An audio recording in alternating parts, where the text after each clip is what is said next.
তো হ্যালো বন্ধুরা, আজকে আসছি বটতলে। এখানে নাকি একটি ছেলে বাংলাদেশের যত প্রকার নায়ক নায়িকা আছে সবার কণ্ঠ নকল করতে পারে। চলুন দেখি তাকে খুঁজে পাওয়া যায় নাকি।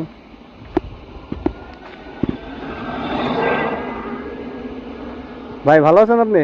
জি আলহামদুলিল্লাহ ভালো আছি। আপনি ভালো আছেন ভাই? জি আলহামদুলিল্লাহ ভালো আছি। আচ্ছা ভাইয়া, এখানে বটতল নাকি হৃদয় নামে একটা ছেলে আছে যে বাংলাদেশের সব নায়ক নায়িকার কণ্ঠ দিতে পারে। আপনি কি তাকে চিনেন?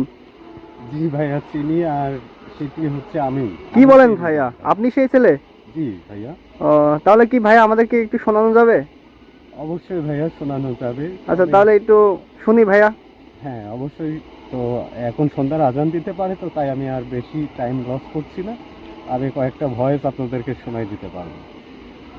প্রথমত কাবিলা যে ভয়েসটা আপনাদের মাঝে দেয়, বড় ভাই ওই এলাকার বাচ্চারে কি ডাইয়া ফলাইয়া তাহলে ট্যাঙ্কু পাইকা ফেলতেইব।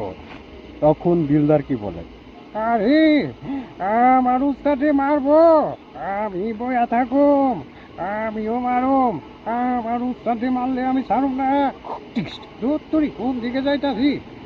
ভাই কি বলেন ভাই, কি করে সম্ভব ভাই এগুলো?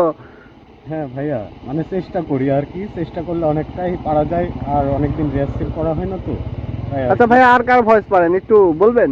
হ্যাঁ পারি, আর অনেকের ভয়েসই পারি। এখানে মনে করেন যে যে মান্না আছে, মান্না, আরে আমার বুকে অনেক কষ্ট, আমি আমি 22টা বছর, আমার মারে দেখি না, আমি আমি কি অপরাধ করছি, এই আমি কি অপরাধ করছি। তারপরে আরো আছে আপনার যেমন বিজ্জল আর অমর ছানি, অনেকের ভয়েসই পারি আর কি। চেষ্টা করলে অনেকেরই পারবো। তো ভিডিওটা এই পর্যায়ে শেষ করা হচ্ছে, পরবর্তী ভিডিওতে আরো অনেকের ভয়েস দিব। ঠিক আছে ভাইয়া, তাহলে ভাইয়া পরবর্তী থেকে একবার আপনার কাছে আসবো আমরা। ইনশাআল্লাহ আসবেন, অবশ্যই আসবেন। ঠিক আছে ভাই, ঠিক ধন্যবাদ। আছে ভাই।